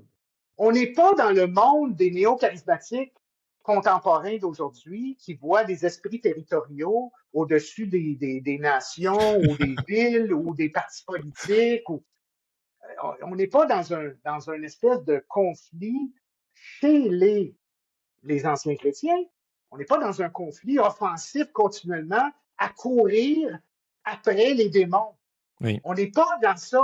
On n'est pas dans cette logique-là. Le conflit spirituel, c'est quelque chose qu'on vit intérieurement, soi-même, pour vouloir plaire à Dieu. Et finalement, le conflit spirituel, c'est par rapport aux passions et s'attacher aux vertus chrétiennes. C'est ça, le conflit spirituel. C'est pas des espèces de prières à l'emporte-pièce qui lient et délient les puissances démoniaques dans les lieux célestes en s'appuyant sur des versets décontextualisés de l'Évangile selon Matthieu et ainsi de suite. Mais moi, ça me fait penser aussi à la tendance conspirationniste qu'on peut retrouver. Tu as parlé aussi tout à l'heure de ce complexe de persécution. Moi, j'ai grandi un petit peu là-dedans. J'entendais voilà, qu'on allait nous ôter nos libertés religieuses et qu'un jour, on ne pourrait plus, qu'on nous persécuterait à cause du nom de Jésus et que c'était dû à la sécularisation, la laïcisation. Et puis à ça se rajoute tout l'aspect un peu magique, bataille spirituelle, cosmique. Et donc, on est dans un territoire angoissant, hyper nébuleux parce qu'on est dans du domaine un peu magique, spirituel, de bataille. Et voilà, quand petit à petit, quand je me suis aussi un petit peu intéressé un peu au conspirationnisme, je retrouve un peu certains de ces mêmes éléments dans les schémas de pensée, de fonctionnement. Et est-ce que tu peux un peu commenter ça? Oui, tout à fait. Hein? Il y avait des sondages, même aux États-Unis, les liens entre justement ce type de chrétiens qui ont, par exemple, poussé Trump pour X raisons, là, et les idées, par exemple, autour de QAnon.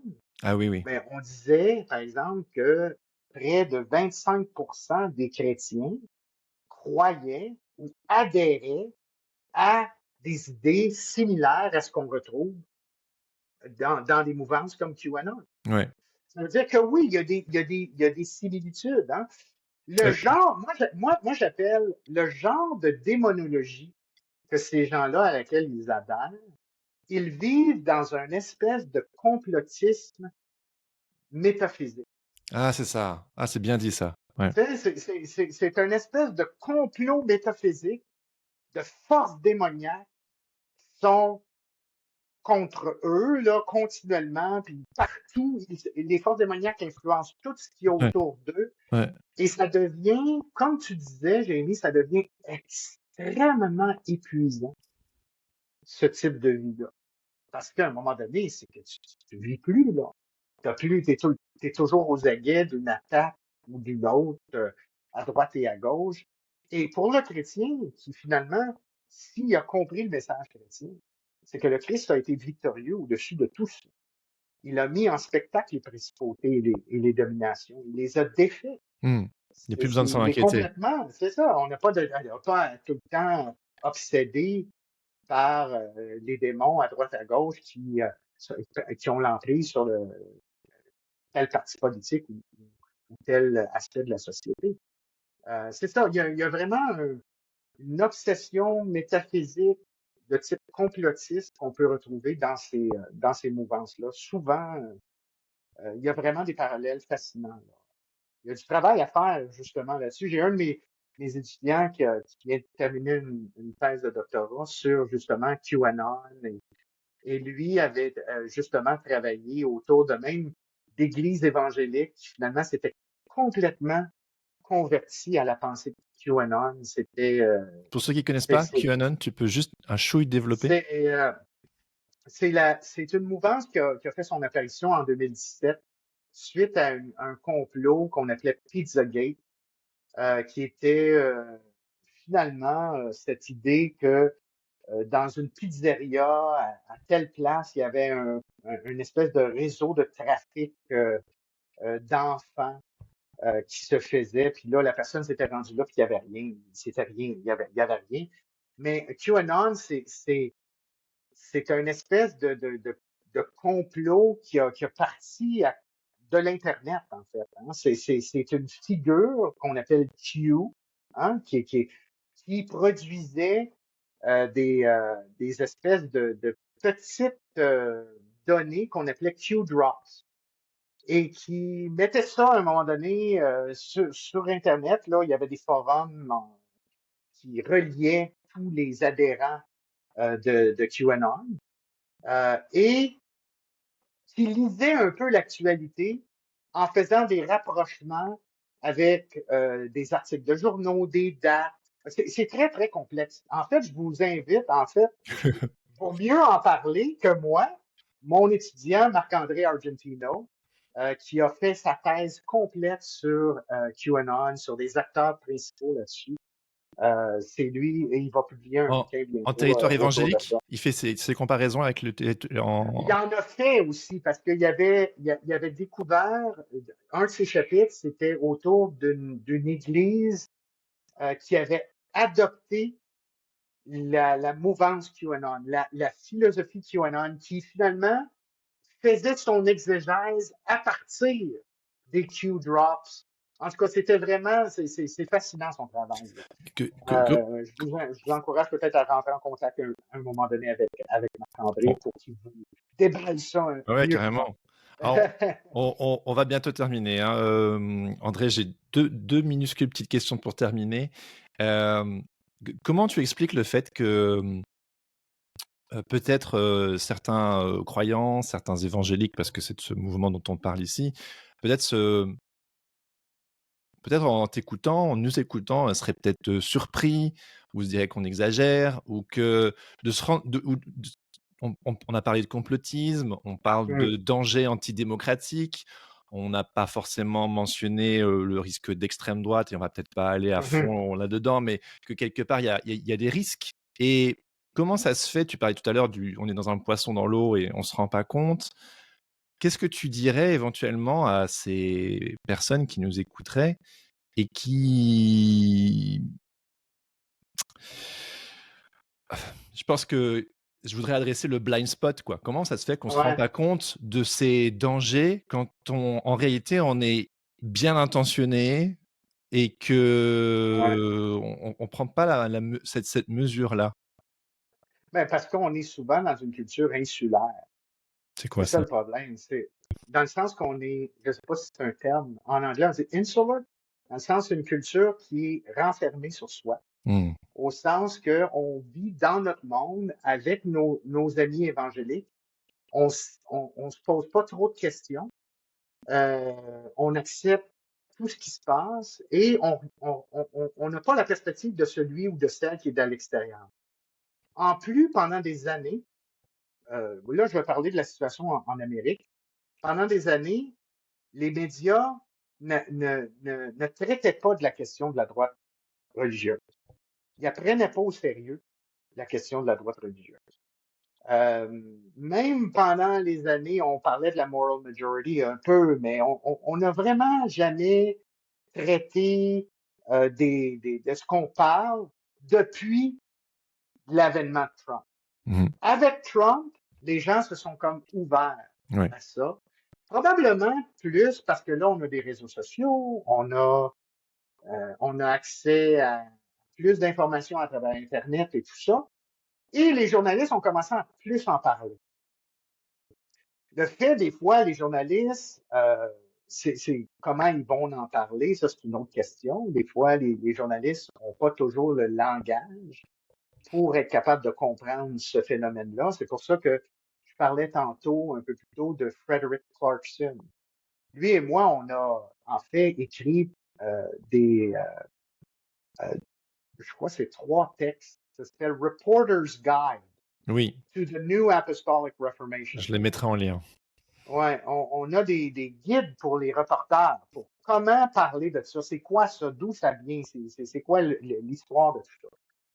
Et les journalistes ne savaient pas comment, parce qu'ils n'ont pas de formation en sciences religieuses, ils n'ont pas de formation en théologie ou quoi que ce soit, ils connaissent très peu la Bible, ils sont pas capables de reconnaître le discours. C'est pour ça qu'il faut que les journalistes interrogent des gens spécialisés autour de ces questions-là, Mhm. qui vont vous dire, ben, c'est ça, ça, ça, et qui vont vous décortiquer le phénomène et vous dire où ce phénomène-là se trouve. En même temps, euh, en Europe, je veux dire, vous regardez ça un peu de loin, vous, là, ce qui se passe aux États-Unis. Tu sais, c'est comme, wow, c'est bizarre, ces gens-là aux Ouais. États-Unis. C'est pour ça que vous avez l'impression que ça ne concerne pas, on n'est pas dans cette situation-là. Premièrement, on n'a pas la démographie évangélique pour faire autant d'impact et ainsi de suite. Mais comme on disait, ces réseaux-là sont quand même chez vous. Ah oui, le soft Et power américain. avec le temps, ces réseaux-là vont grandir. Mhm. Et il va falloir y faire face à un moment donné. C'est pour ça qu'il faut arrêter de faire la sourde oreille et regarder ce qui se passe ailleurs pour être mieux outillé, pour être capable de faire face à ces mouvances dans nos propres contextes. Mais le fait que souvent les gens ils minimisent ça parce qu'ils se disent, voyons donc, ça se peut pas que les gens croient.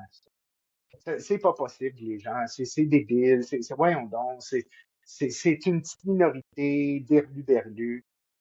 Mais le problème, c'est qu'on fait souvent du monde entier, du monde entier notre propre mesure. Dans le Mhm. sens que parce que nous, on n'adhère pas à ça, parce que pour nous, c'est ridicule, parce que pour nous, c'est irrationnel, ça se peut pas que les autres croient à ça. Oui, oui. On n'est pas la mesure du monde entier, là.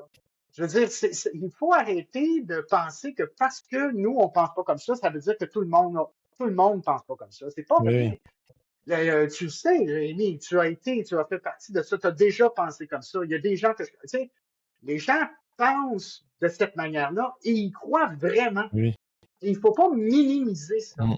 Il faut pas en rire. Mhm. Il faut plutôt comprendre et trouver des moyens pour y faire face, pour répondre à ça. Parce que les gens ont des perceptions, ont souvent des griefs. Des fois, les griefs sont pas réels, mais ils sont du moins perçus. Mais, comment on va être capable de répondre à leurs griefs? Mais il faut connaître leurs idées. Il faut être capable de Oui, oui. comprendre ce qu'il en est de ces mouvements-là et de leurs croyances et de leurs pratiques. Moi, je suis belge, j'habite en France, mais j'ai toujours dit que j'avais une culture beaucoup plus anglophone parce que justement, vu que j'ai toujours dit que j'étais un peu un pur produit de la culture évangélique, en Mhm. réalité, j'ai été biberonné à cette culture Ouais, américaine, le soft ouais, power américain, ouais, le ouais, mythe du ouais, self-made man, ouais, la culture voilà évangélique ou celle du royaume, comme ouais, on pourrait l'appeler. Enfin, tout ça pour dire que en fait, en filigrane, ça s'inscrit dans l'individu. oui, tout à fait. Pour terminer, André, qu'aimerais-tu dire aux éventuels, évangéliques ou responsables évangéliques qui écouteraient cet épisode? Ben, prenez cette mouvance évangélique de la nouvelle réforme apostolique très au sérieux. Prenez aussi très au sérieux les néo-charismatiques pentecôtistes. En ce moment, lorsqu'on parle du christianisme, dans sa perspective globale ou mondiale, c'est la mouvance qui a la croissance la plus significative au monde.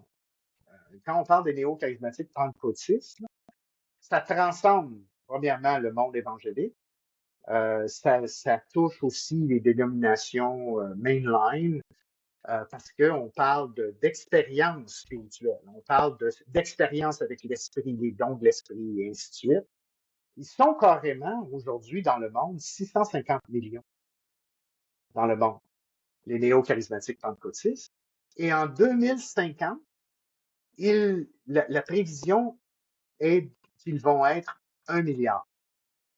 OK. Ça veut dire qu'ils sont en train de rattraper le catholicisme, hein, qui est aujourd'hui au-delà d'1 milliard, là, mais c'est la croissance la plus significative sur le plan des groupes religieux dans le monde en ce moment, du moins du côté du christianisme, là, les néo-charismatiques pentecôtistes. Il faut pas minimiser leur impact. Si on est un évangélique, on vit notre petite vie dans notre petite église avec notre pasteur, nos anciens, tout ça. Faut pas penser que ça vous atteindra pas. S'il y a une église de type néo-charismatique, pentecôtisante qui atterrit dans votre coin, dans votre comté, c'est des entrepreneurs. Ils voient le territoire comme un marché religieux. Et ce marché-là, vous êtes un compétiteur. Ça veut dire qu'ils vont définitivement vous voir comme un adversaire ou du moins un groupe avec lequel il faut rivaliser et sur lequel il faut avoir de l'influence. On a vu des églises être pris d'assaut par ce type de mouvement-là et il faut être aux aguets. C'est tout simplement ce que j'ai à dire aux leaders religieux évangéliques qui s'adonnent à votre émission. Ouais. Non, mais je t'ai aussi posé la question parce que j'ai bien aimé, je pense que c'est dans les dernières pages de ton livre consacré aux évangéliques derrière Trump, où tu donnes cette invitation. Tu leur dis, mais je ne vous demande pas de forcément changer vos convictions, ni Non. de devenir libéral, si ce n'est pas quelque chose... mais d'avoir conscience des enjeux politiques, surtout, que ça peut avoir. Et je trouvais que c'est très beau de ta part, parce que c'est genre, restez qui vous êtes, soyez évangéliques, ce sont vos convictions, c'est votre liberté à vous, mais prenez conscience de ce qui se joue au niveau global et des enjeux sociétaux, parce qu'on vit dans une société plurielle et qu'il faut faire attention à ça. Tout à fait, tout à fait. Bon, j'aurais voulu te laisser le mot de la fin, mais c'est moi qui a conclu. C'est correct, c'est parfait. Non, ben c'est une bonne façon de conclure, en fait, avec une citation du bouquin. Ouais, excellent. C'est ça. Merci beaucoup, André. C'était formidable de discuter avec toi. J'avais vraiment hâte. Et merci pour ton expertise, merci pour ton temps. Et j'ai hâte de voir un peu quels sont les retours que j'aurai avec cet épisode. Merci, Jérémy. Ça fut vraiment un plaisir de discuter avec toi. Un grand merci pour l'invitation. Au plaisir alors. À bientôt. À bientôt. C'était ma conversation avec André Gagné. Merci à lui pour son temps, son regard et son expertise. Si cette conversation vous a interpellé, n'hésitez pas à le lui dire ou à vous procurer son livre intitulé « Ces évangéliques derrière Trump », disponible aux éditions Labor et Fides. Je rappelle que vous pouvez consulter les notes de cet épisode pour retrouver les divers noms et autres références historiques dont il a été fait mention dans cet épisode. Et avant de terminer, j'aimerais remercier toutes les personnes qui soutiennent le podcast sur Tipeee. Et à ce propos, je vous invite à écouter le témoignage de Colville Petitpont qui aimerait vous dire 2 mots au sujet de la communauté des grandissants. Salut, je m'appelle Colville Petitpont, je suis libraire, auteur de BD et je fais moi aussi partie de la communauté des grandissants. Je soutiens financièrement Jérémy sur Tipeee parce que je suis un fichu hérétique et que cela l'aide à poursuivre ce projet. Les grandissants, c'est une communauté de gens qui s'interrogent sur leur foi et explorent des façons plus libres de la vivre. Je suis heureux de participer parce que cela nous permet d'ouvrir des horizons et surtout de se sentir moins seul sur ce chemin hors les clous. Les participations débutent à 5 € par mois et cela vous donne accès au Discord et à des rencontres pour échanger avec d'autres hérétiques au parcours singulier. Pour en savoir plus, rendez-vous sur www.tipeee.com/hérétique-podcast. Si cet épisode vous a plu, n'hésitez pas à le partager avec vos amis, à mettre 5 étoiles sur Apple Podcast ou à laisser un commentaire sur Spotify. Ça aide le podcast à monter dans les charts et sur les plateformes, permettant ainsi de faire rayonner le projet encore plus. Vous pouvez également m'écrire pour me faire part de vos retours ou me faire des suggestions d'invités à bonjour@hérétique-podcast.com. Et enfin, pour toujours plus de bonus, je vous invite à me suivre sur Instagram @hérétique-podcast et surtout à vous abonner à ma newsletter. J'y partage mes réflexions personnelles, mon cheminement, ma vie de podcasteur, des ressources et des coulisses du projet. Vous trouverez toutes les infos dans les notes de cet épisode. Je termine en remerciant Laurent Bazar et Flavien Morel pour l'habillage sonore de ce podcast. Sur ce, je vous dis à bientôt pour un nouvel épisode et surtout, n'oubliez pas, on est toujours l'hérétique de quelqu'un. Ciao, ciao.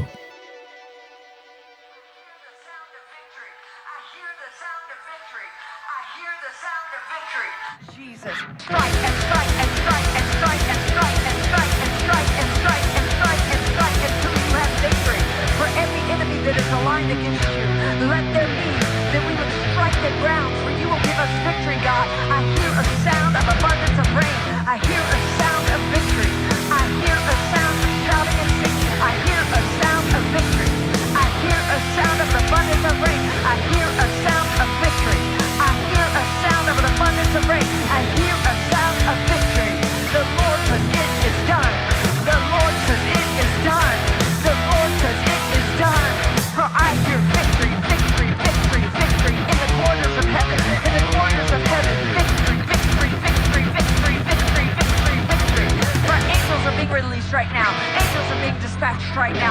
manda, ata, ata, rata, tele, pata, santa, ata, ambo, osa, tata, rite, eke, manda, ata,